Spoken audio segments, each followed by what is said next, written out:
Ya estamos nuevamente acá en el podcast de GTV hablando de pueblo, identidad y raíces junto a Daniel Stewart.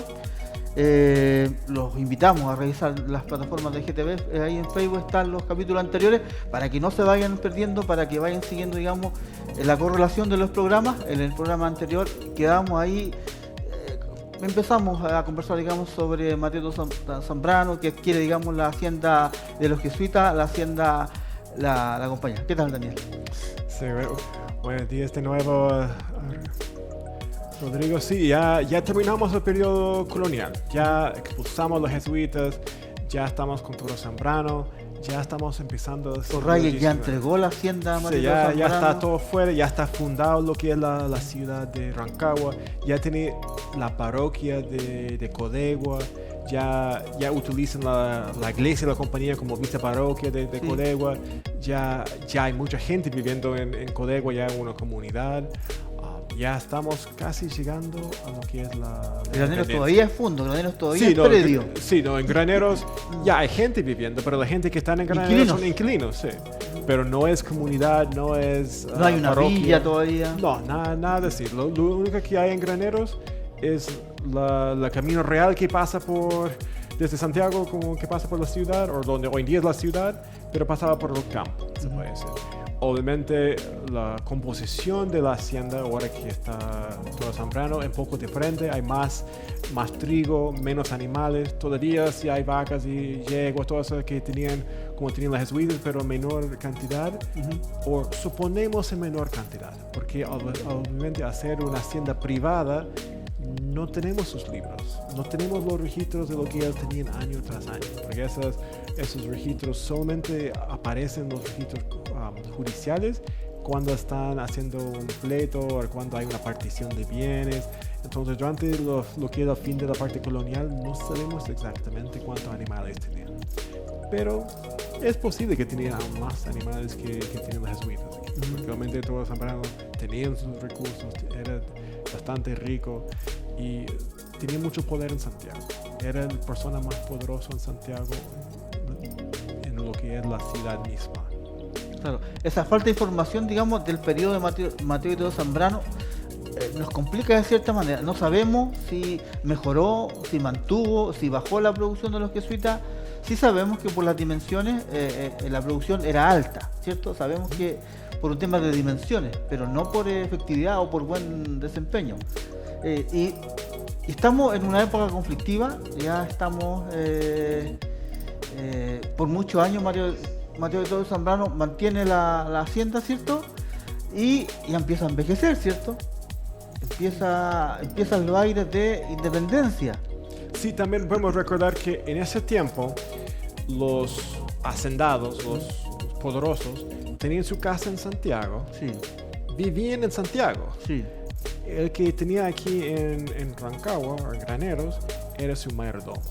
Sí. Y su mayordomo era... Mateo Toro Zambrano vivía en la Casa Colorada. Sí, donde está el museo hoy en día, allá en la plaza mayor de Santiago. Sí. Y su mayordomo era un español honorable, tenía su recurso. Aún hay haciendas con el mayordomo era un mulato, un ex esclavo africano, o un mestizo. Pero en general ese mayordomo administraba todo lo que era la hacienda. Y el dueño viene de vez en cuando para ver cómo está, para recibir los pagos, los recursos. Y obviamente la hacienda misma durante la mayoría del año está bajo esta dirección de ese mayordomo. Y si el mayordomo hace bien la pega, podría llegar a ser una persona importante a nivel local. Podría tener un puesto en la ciudad de Rancagua, donde seguramente también tenía una casa, pero no fuera de la región. Porque el mayordomo sí o sí tenía que quedarse en el sector. Y obviamente en lo que es la compañía, las casas viejas, como las llaman, es lo que es hoy en día la compañía. Sí. Esas son las casas viejas.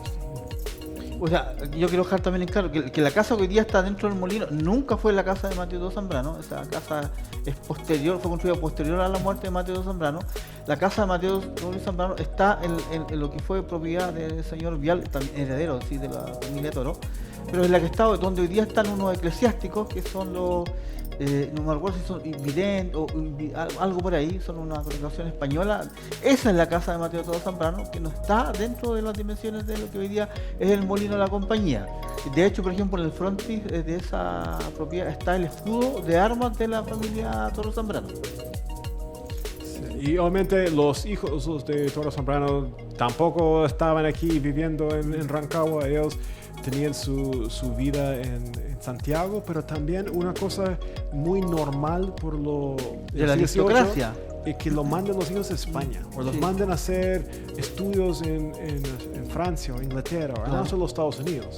Entonces, cuando son parte de esa riqueza, no están acá. Pero también otra cosa que tenían los personas más ricos en tiempos coloniales eran los mayorazgos. Lo que era un mayorazgo y que por ley general, cuando mueren los padres, se divide todos los bienes por igual partes a los hijos legítimos. Sí. Los hijos naturales quedan una pequeña porción, pero los hijos legítimos se dividen por partes iguales. Pero partiendo por el hijo mayor. Sí, y el problema es que si uno tiene una hacienda y la divide en 5 pedazos o 7 pedazos, esa causa la pobreza de esta familia porque está dividiendo una cosa en secciones más pequeñas donde nadie tiene bastante recursos para poder utilizarlo. Entonces, si uno miramos en el campo, en las haciendas de Concepción, otras regiones, podemos tener 100 haciendas a mediados del siglo XVIII y a principios del siglo XIX 1000 haciendas en el mismo territorio, por la fragmentación, por la herencia. Entonces, las personas que eran muy ricos, ellos hicieron lo que era un mayorazgo, donde podían poner un par de sus propiedades en un por ser parte. Además, Daniel, era una época en que era común tener 8, 10, 12 hijos y más también. Sí, no, que entonces, cuando fallecía el padre, automáticamente la propiedad se dividía en 10 partes. Pero ese cuando tenía un mayorazgo, de donde le pagaron plata para crearlo, fundarlo, ese decía, ya, esos par de propiedades quedan bajo la herencia automática del hijo mayor sin partir. Entonces, ahí la hacienda de la compañía y la Casa Colorada en Santiago. Que era un mayorazgo con parte de las propiedades de Mateo Zambrano, no la totalidad. Sí, entonces esas dos propiedades, creo que había un tercero también de otra hacienda que llamaban como dentro del mayorazgo, que era herencia automático al hijo mayor. Y las demás propiedades subdividían entre los demás hijos. Obviamente también en las familias más ricas, algunos de los hijos tienen que ser sacerdotes o monjas, y para ser monja tienen que pagar un dote al convento, entonces eso obviamente se pagaba antes. Al mismo para ser sacerdote se pagaba antes, entonces obviamente esos hijos religiosos ya no recibían herencia porque ya lo recibían. Pero sí recibía la dote de la congregación eclesiástica. Sí, pero la dote lo recibían en vida, se puede decir. Entonces ahí Toro Zambrano hizo eso arreglo para la hacienda, para asegurar que por lo menos por sus hijos la hacienda no se podía subdividir. Entonces su hijo que heredaba el mayorazgo, que suponía que iba a ser su hijo mayor, recibiría la hacienda en su totalidad, lo cual es algo muy bueno en el sentido de que permitió que la hacienda de la compañía durara más tiempo sin esta fragmentación. Porque obviamente la fragmentación llega, pero cuando llega a finales del siglo XIX, eso permite que la producción, se puede decir, no se baja. Porque en otra parte donde la fragmentación llega ya no hay producción de trigo, no hay viñas, no hay mucho ganado porque no hay espacio, porque hay muchos dueños.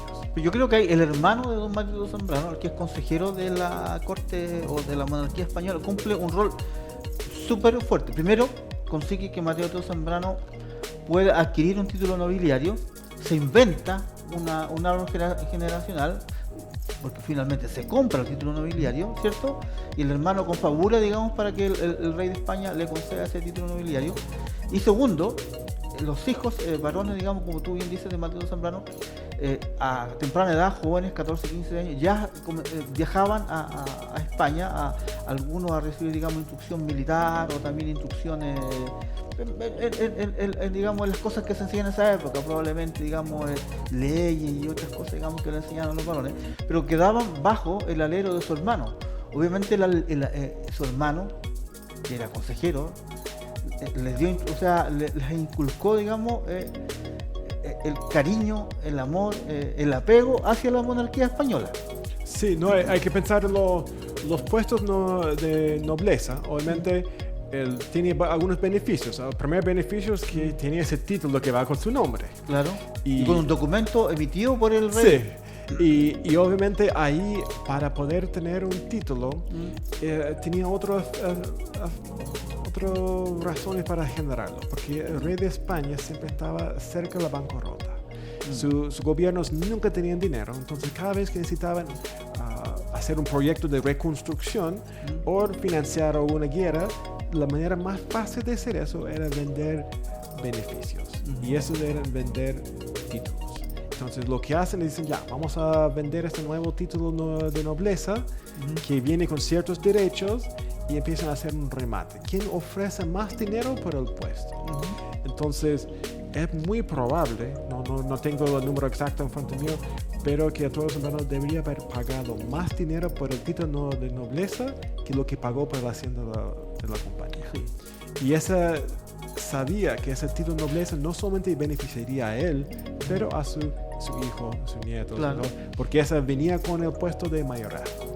Pero también la otra cosa que hacen es que todos los puestos de oficiales del ejército también se compran. No hay puesto porque soy buen militar. Si yo quiero que mi hijo sea un capitán en el regimiento local de Santiago, yo compro el puesto de capitán. El puesto dura un par de años, yo pago su uniforme, yo puedo darle cualquier grado militar que necesito según el pago del que hago. Entonces, él compró puestos de oficiales para sus hijos en España. Y si están en tiempos de paz, genial. Claro. Si están en tiempos de guerra, no es un buen negocio estar comprando esos puestos, porque obviamente son puestos reales y tienen que estar allá en tiempos de guerra. Entonces, ahí sus hijos estaban en España aprendiendo a ser parte de la élite y aprendiendo lo que era ser españoles con recursos desde América. Sí.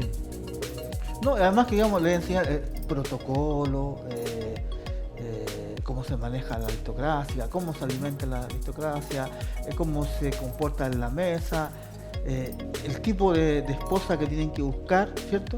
Todo eso, de hecho, creo que todos los hijos llegaron con esposa española. Sí, otro es muy común que los de la élite tienen que casarse con personas, obviamente de muchos recursos, pero no del mismo lugar donde ya vivían. Claro. Por la idea de traer recursos frescos, porque obviamente cuando alguien se casa, la mujer trae la dote y ahí mucho dinero. Y también, obviamente, Toro Zambrano está conocido hoy en día por lo que es la independencia de Chile. Entonces, lo que podemos recordar en esta parte, sin entrar mucho en lo que es la política de la parte de independencia, es que en Europa había mucha guerra. Había Napoleón que estaba atacando a España y Napoleón logra derrocar al rey. Entonces el rey están cautivos, no está ejerciendo su rol, y Napoleón pone a su hermano como rey. Sí. Entonces las personas que eran leales al rey de España en América decían, ya, nosotros no vamos a apoyar a ese nuevo rey porque no es nuestro rey. Entonces vamos a declarar la independencia a ese rey en espera que nuestro rey recupere la libertad. Entonces, cuando Toro Zambrano declara la independencia, es eso. Es decir, nosotros estamos libres de ese rey falso que está puesto por Napoleón, que es un francés, que nuestro rey está cautivo. Entonces había la esperanza de mantener intacto lo que era el país, lo que era la colonia, lo que era Chile, en espera. Se hace una junta de gobierno, ¿cierto? que en un principio no buscaba la independencia de, como tú bien dices, la independencia de Chile. Sí, y entonces, obviamente ahí, cuando vuelve tanto el rey de España o el virrey en Perú de tratar de controlar las colonias, porque obviamente si la colonia dice que es independiente, no va a estar mandando recursos a España para pagar la guerra en España, porque obviamente había soldados en España leales al rey que estaban junto con los de Inglaterra peleando contra los franceses para tratar de expulsar a los franceses. Y ellos quisieron recibir los recursos de América para poder financiar su ejército. Entonces ahí empezaron a tener lo que es la guerra de independencia. Y obviamente aquí en Chile había realistas, había patriotas, había personas que cambiaban de bandos dependiendo cómo iba la guerra. Y obviamente la historia de Graneros está conectada con la guerra de independencia también. Sí. Y la manera más cercana que estamos conectados es lo que es la batalla de Rancagua. Bueno, antes de eso, recordar que el tema, Napoleón en 1810 entonces se apodera del gobierno español, derroca al rey de España, pone a su hermano, digamos, en el poder, ¿cierto? Acá en la América, en Chile, por ejemplo, se crea entonces esta junta de gobierno que es presidida por un octogenario, Mateo Todo Zambrano, que dura meses en el cargo, ¿cierto? Fallece. ¿Por qué fallece? Hay algunos que dicen que por el dolor de la muerte de su esposa, porque fallecen con una diferencia de 2 meses más o menos. Pero bueno, con 81 años en esa época ya era una edad bastante avanzada. No son los 81 años de ahora, quizás digamos ya la salud tiene que haber estado bastante dura de Mateo Todo Zambrano. Y fallece entonces a pocos meses de asumir ese cargo, ¿cierto? Comienza la guerra de independencia. Y obviamente aquí en este momento, en este episodio, no vamos a estar dando todos los detalles, puede ser. Pero cuando los alumnos están en colegio, aprenden la batalla de Rancagua. Claro. Aprenden que Bernardo Higgins está en lo que es la plaza de Rancagua. Sí. Tiene los soldados españoles, los realistas que están atacando a su alrededor. Y hay otro ejército patriota. José Miguel Carrera se posiciona en el Pan de Azúcar a la espera de lo que pasa ahí en Rancagua. Sí. Graneros también cumple un rol estratégico, digamos, dentro de la batalla de Rancagua, mientras uno de los Carreras avanza a apoyar O'Higgins. José Miguel Carrera se queda con algunos cañones ahí al ladito del Cerro Pan de Azúcar. Entonces ellos pueden ver desde el cerro, ellos pueden ver la iglesia de la Merced allá en Rancagua. Claro. Y desde la iglesia de la Merced en Rancagua pueden ver que hay soldados allá, graneros, que no están viniendo para su rescate. Entonces ahí está la pugna de por qué no vinieron desde Graneros a atacar a los españoles y abrir una salida para que podían salir más fácil los soldados que estaban atrapados allá en la ciudad de Rancagua. Hay varias teorías. Hay una de esas, digamos, que se mantenía la pugna entre Carrera y O'Higgins. Recordemos que años anteriores hubo una especie ahí de pugna entre ellos, una especie de guerra civil. Se abuenan para combatir en esta guerra de independencia, sabiendo que los realistas llegan al sur del país y comienzan a avanzar hacia el norte. Entonces la idea, digamos, es impedir que lleguen a Santiago, ¿cierto?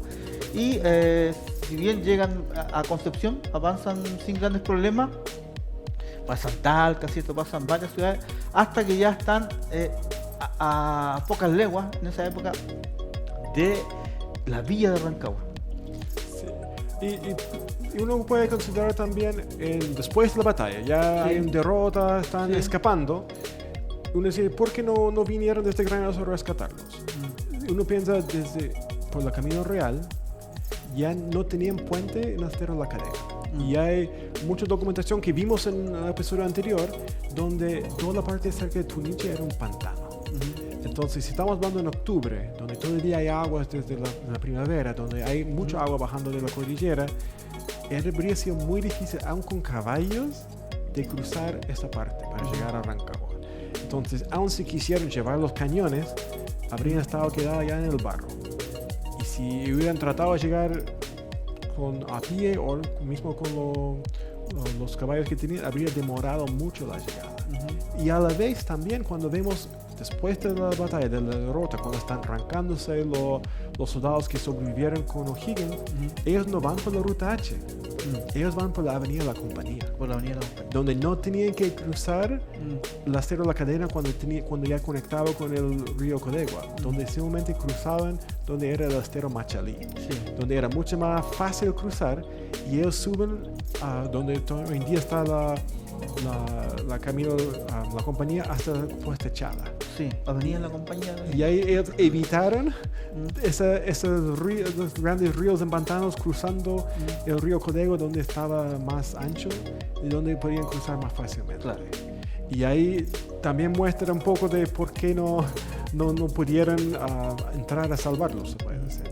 Y obviamente los que estaban en Graneros se volvieron por donde mismo, hasta Santiago, y después todos se fueron a O sea, haciendo el Argentina. quite un poco a Santiago, sino que por la precordillera de los Andes, hasta llegar a los Andes. Sí, porque todos tuvieron que arrancarse lo más rápido al otro lado. Y obviamente estuvieron un par de años allá en Argentina y después vuelven, queda la independencia y queda el problema de qué pasa con las propiedades que pertenecían a personas que eran realistas. Ya. Y ahí... O sea, ya O'Higgins ya está en el poder, entonces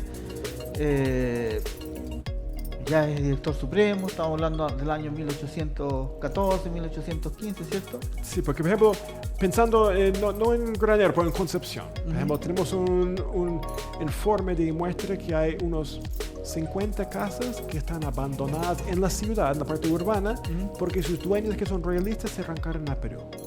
Entonces dicen ya, ¿qué van a hacer con esas casas que están abandonadas? Entonces hacen toda una cosa de embargar esas casas, Claro. y después rematarlos. Y después hacen lo mismo con las propiedades rurales de esas mismas familias. Pero también daban la opción de que parientes de esas familias o los descendientes de los dueños podían decir que ellos quisieran volver a ser dueños de esa propiedad. Entonces eso es lo que pasaba con la hacienda de la compañía, porque obviamente todos los hermanos están muertos, algunos de sus hijos están también. Entonces ahí empezaba este proceso. ¿Cómo era ese proceso con...?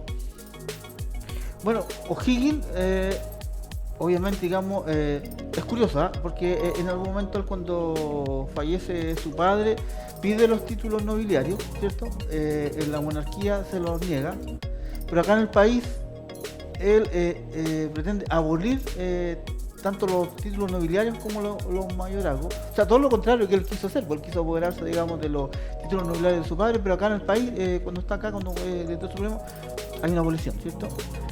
Que sabe que los hijos de Mario Zambrano todos tenían ideales realistas, y que de hecho uno de ellos incluso participa en la batalla de Maipú. Entonces, ¿qué pasa? Tenemos a una hija que está con una hija de Mario Zambrano, con la última hija, ¿cierto? Con una hija también, ¿cierto? O sea, la última nieta, podríamos decir. Y ella, la señora Nicolasa, Nicolasa, intenta, digamos, de varias formas, digamos, recuperar, volver a tener, digamos, era riqueza. O sea, perder la hacienda era perder su riqueza, su aristocracia, prácticamente quedaba pobre, ¿cierto? Porque finalmente iba a perder todos los capitales que tenía. Va y habla con O'Higgins y le dice, ella primero, le dice, y le ofrece su hija, digamos, como canje para poder recuperar la hacienda. El primer candidato, si no mal recuerdo, es Ramón Freire, pero Ramón Freire en algún momento es destinado, digamos, a ser intendente de la ciudad de Concepción, y ahí aparece la figura del administrador de la hacienda, ¿cierto? Que también había sido militar, que había sido en algún momento el decán también de O'Higgins, y ahí aparece don Juan de Dios cierto Correa Isa. Si bien no era un aristócrata, pertenecía a la clase media alta de Santiago, tiene hermano abogado, su padre fue contador, entonces, y habían prestado y asesorado a muchos personajes, digamos, de la aristocracia chilena. No eran una familia desconocida, ¿cierto?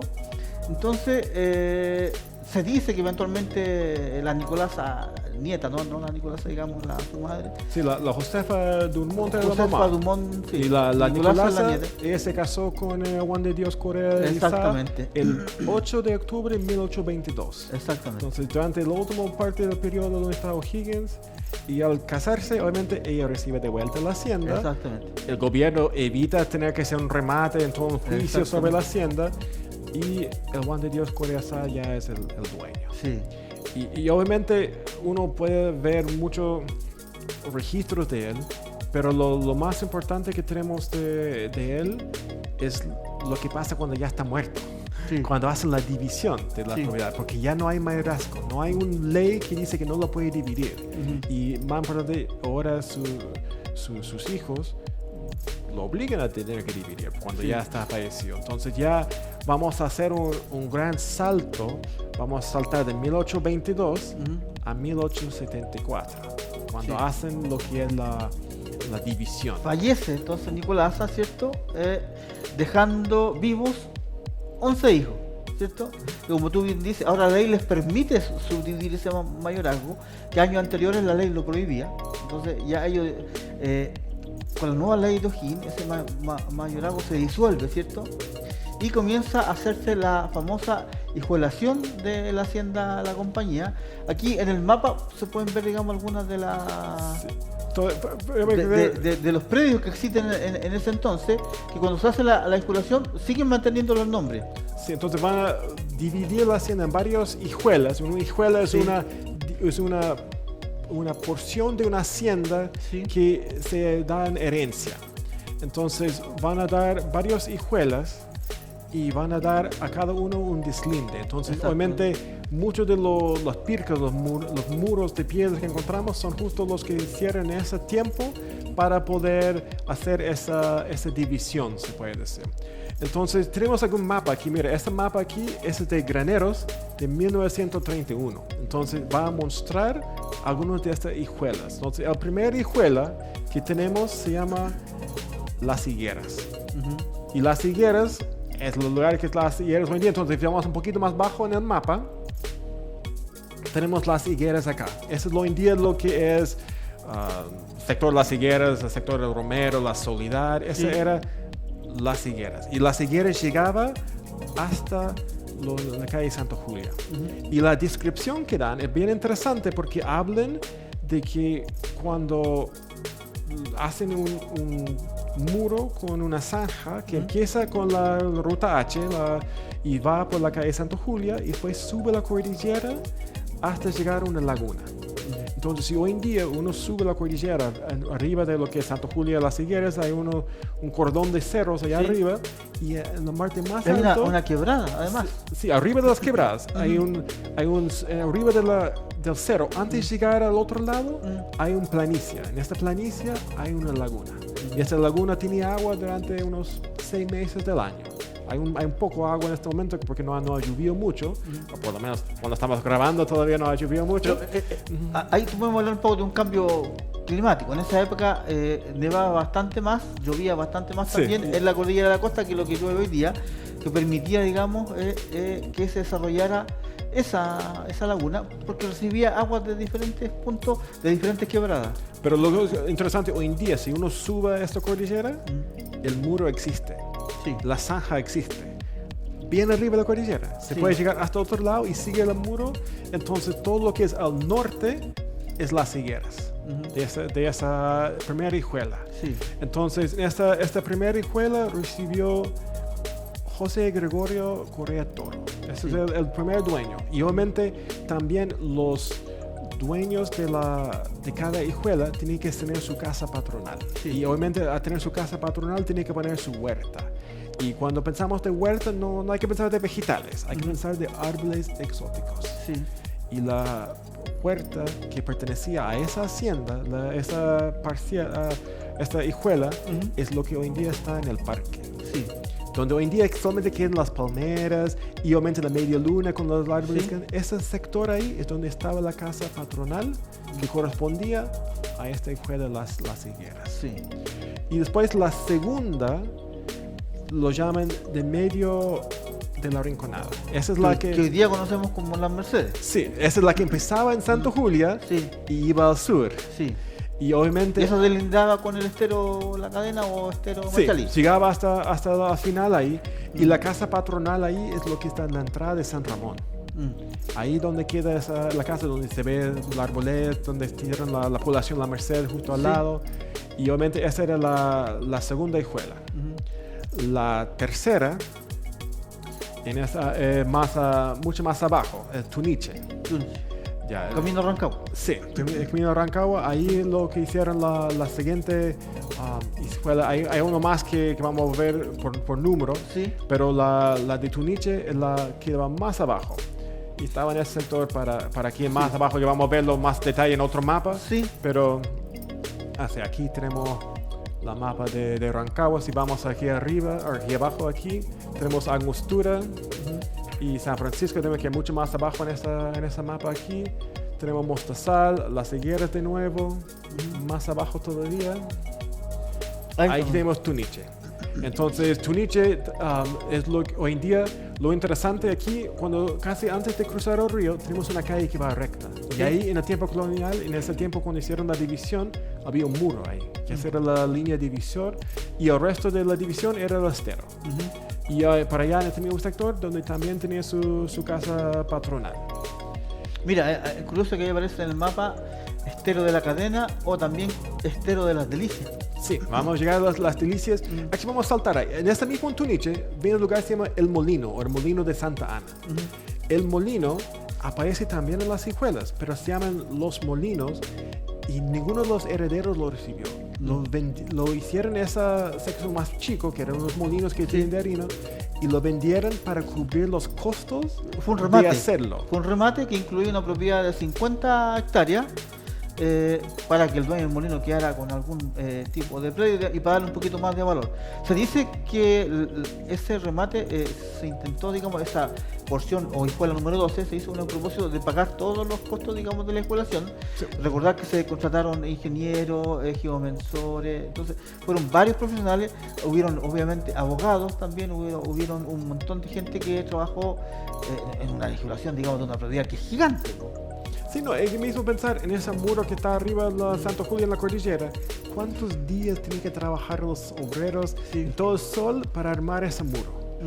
Entonces ahí vendieron este que está en el molino para cubrir esos costos. Ya. Y después, cuando miramos más al norte, vamos a llegar al siguiente hijuela, que era Callejones. Sí. Y Callejones era, obviamente, donde está el parque hoy en día, que justo es la huerta de la calle principal, la casa principal de Callejones, que estaba cerca de donde está la piscina, que se cayó ya hace varios años. Y esa Perteneció a Isabel Correa Toro. Sí, y esa corría por arriba. Y después había otra hijuela que era San Rafael. ¿Y cuál es lo interesante de San Rafael? San Rafael Los Graneros. Y esa es la hijuela que hoy en día es el centro de Graneros. Sí. Y la casa principal de la hijuela de Graneros es donde está lo que llamamos el monasterio. Sí. Esa Especulación también nos demuestra, Daniel, de que Mateo Todo Zambrano, antes de su fallecimiento, ya se había desprendido de algunos de los terrenos de la no sé en virtud de qué, pero por ejemplo en la intersección de lo que es hoy día Avenida La Compañía con Rafael Obispo Rafael Lira, donde hay un supermercado y hoy día, digamos, hay varios sitios habitacionales. Eso era la Fondo Santa Ana, que pertenecía a la familia Cerda, y de hecho aparece también dentro del linde del Fondo Los Torunos y también de la Hijuela San Rafael y la Hijuela los Graneros. Sí, no, obviamente hay subdivisiones allá. Y después, obviamente, cuando cruzamos la calle de la compañía de la Hijuela de San Rafael, tenemos los Torunos. Los Torunos. Y obviamente la casa principal de los Torunos es donde está el municipio hoy en día. Sí. Entonces, ese sector los Torunos. Y después, cuando podemos ir a la mapa del Carmen, tenemos lo que es la Codego hoy en día. Sí. Entonces, cuando miramos al mapa de lo que es el Carmen, tenemos varios sectores aquí.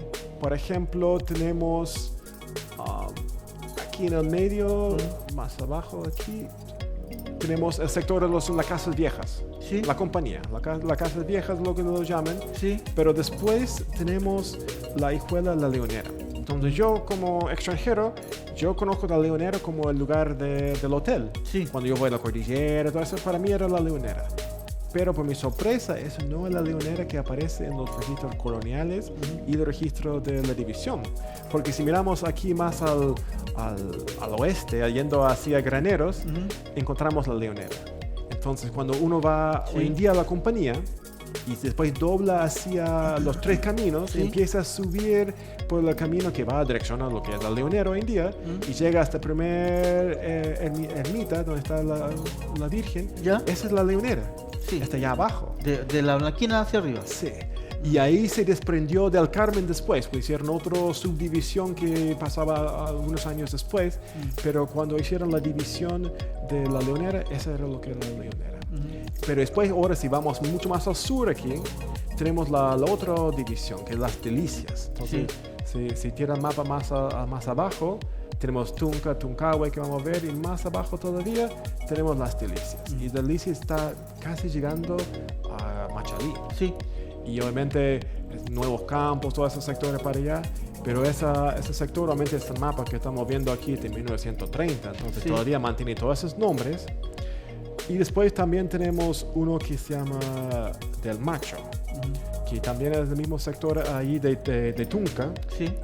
Y la Hijuela de Tunca, y la otra que era la señora Adaliada, que es la Cuartijuela. Como justo lo llaman la Cuartijuela, entonces hoy en día es el nombre que es lo mismo porque ella no dio otro nombre al lugar. Entonces esta subdivisión que hicieron era la primera gran división territorial. Sí. Y obviamente esa división permitió la formación de varias comunidades, porque cada nueva hacienda, cada hijuela podía producir su propia pueblito, se puede decir. Y algunos pueblos funcionaron mejor que otros. Por ejemplo, la de la compañía hoy en día tiene bastante gente. La de Campos Nuevos y Antunca tiene gente viviendo. La de Graneros creció bastante más grande también. Y Tuniche, pero hay otros como Cuartijuela que daban solamente como predios rurales. Sí. Bueno, Daniel, ya estamos llegando al cierre de este capítulo. Informar a nuestros auditores, ahí, a la gente que nos está viendo, que nos sigue en este podcast. Vamos a seguir profundizando en la hijuelación en el próximo capítulo. Vamos a conocer quizás un poco los deslindes de esa hijuelación. Recordar, digamos, algunos nombres que probablemente, digamos, están en la memoria de nuestros abuelos, quizás también, ¿por qué no?, de nuestros padres. Y vamos ya se está armando Graneros. Ya sabemos, digamos, Graneros a qué fondo, a qué hijuelación ¿cierto?, perteneció, dónde nació. Y ya se va armando Graneros, ya los nombres ya son un poco más conocidos. Recordar que en el primer capítulo teníamos algunos nombres indígenas, después conocimos los nombres que le pusieron los hacendados, y hoy día ya están apareciendo nombres que hoy día ya son los actuales. Los dejamos invitados entonces al próximo capítulo para seguir conociendo la historia de Graneros, el podcast Pueblo, Identidad y Raíces. Muchas gracias, ahí estamos viendo el siguiente episodio.